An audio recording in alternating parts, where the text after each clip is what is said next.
Now, fast forward a few years and imagine that one morning you wake up to cook breakfast, you turn on the stove, and the gas doesn't work. And your living room's kind of cold, so you try to turn up the heat. But the thermostat won't go past 64.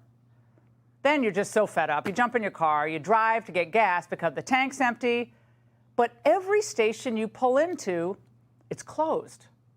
Then an emergency bulletin comes across your cell phone saying that for the foreseeable future, Americans are instructed to limit travel to home and essential work, maybe medical appointments. Now, why is this happening?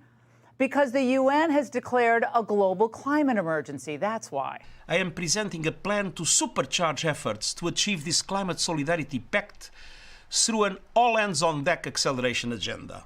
Leaders of developed countries must commit to reaching net zero as close as possible to 2040. That guy's the Tony Fauci of the climate issues. Net zero by 2040? Wait, what's that I hear?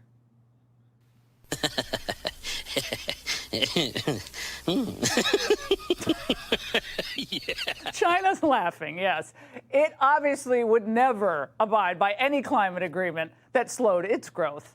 But regardless, the UN Secretary General Antonio Guterres is undeterred in his plans to set up a global climate body to force us into compliance.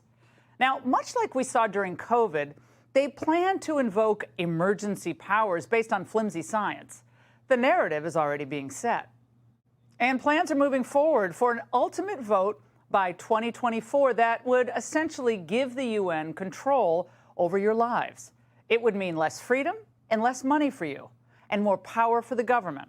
In this case, a global government.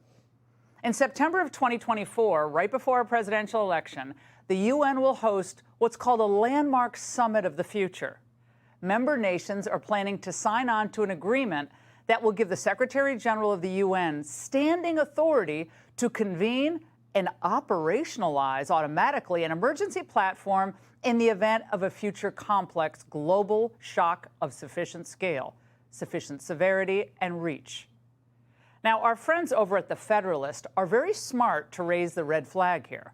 The so-called emergency platform would give the UN the green light to actively promote and drive an international response that places the principles of equity and solidarity at the center of its work. Well, you know what that means. Watch your wallet and hide your children. Today's climate alarmism is based on a mountain of lies and bad science. Again, remember what the scientists told us about COVID and how they ended up censoring opposing voices. Same deal here. So you should expect new waves of propaganda to wash over our schools, our news, and our entertainment, all trying to convince you that if you don't sacrifice your standard of living now, you're all going to burn up.